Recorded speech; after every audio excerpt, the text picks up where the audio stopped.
अस्सलाम वालेकुम दोस्तों, बहुत अहम और दिलचस्प बात जो है आपके साथ करने लगा हूँ। ब्रीडर कबूतर और परवाज़ी कबूतर, इसमें क्या फ़र्क है? हमें कैसे पता चलेगा कि ये ब्रीडर कबूतर है या परवाज़ी कबूतर है? फ़र्क क्या है दोनों में?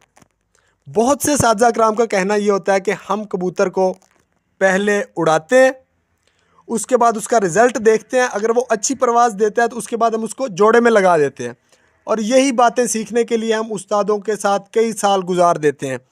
भाई बात यह है कि ये काम तो एक अनाड़ी बंदा भी कर सकता है।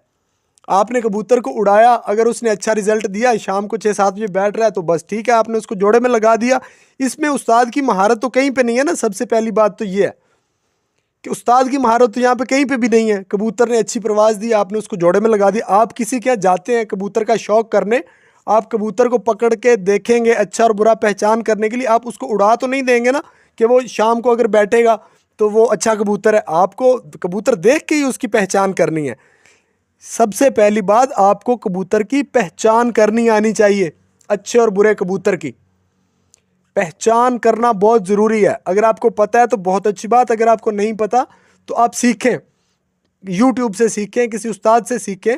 मैंने अपने चैनल पे बहुत सी वीडियोस अपलोड की हैं अच्छे और बुरे कबूतर की पहचान करने के लिए, आप उनको भी देख के फ़ायदा हासिल कर सकते हैं। अब हम बात करते हैं ब्रीडर कबूतर की। अच्छा, ब्रीडर कबूतर में पहली दो बातें यहाँ पे। ब्रीडर कबूतर से आप किस तरह के बच्चे लेना चाहते हैं? परवाज़ी बच्चे लेना चाहते हैं या आप ऐसे बच्चे लेना चाहते हैं जो आगे भी ब्रीडर हो? अच्छा, अगर तो आपने ब्रीडर कबूतर से बच्चे लेने हैं इस तरह के जो आगे भी जिनको जोड़ों में लगाया जा सके, ब्रीडर बच्चे बने, आप कोशिश करें उस कबूतर के साथ जो आप मादी लगा रहे हैं वो मादी उस कबूतर की नस्ल में से ही हो। कबूतर बिल्कुल परफेक्ट होना चाहिए अपनी नस्ल में, बिल्कुल हर क्वालिटी उसमें होनी चाहिए। जो आप कबूतरी लगा रहे हैं उसकी नस्ल में से वो कबूतरी भी मुकम्मल परफेक्ट होनी चाहिए। हर एक चीज़ उसमें होनी चाहिए जो अच्छे कबूतर में होती है। आप उसी की नस्ल में से उसके साथ लगा रहे हैं, इंशाअल्लाह ताला आपको वो ऐसे बच्चे दे सकती है कि जो आगे भी ब्रीडर बच्चे हों। अब बात करते हैं परवाज़ी की। अगर तो आपने परवाज़ी बच्चे लेने हैं तो आप कोशिश करें आप क्रॉस में जोड़ा लगाएं।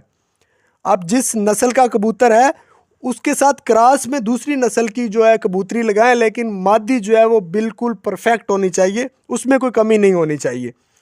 तो उम्मीद है इंशाल्लाह आपको इस क्रॉस में से अच्छे बच्चे मिल सकते हैं।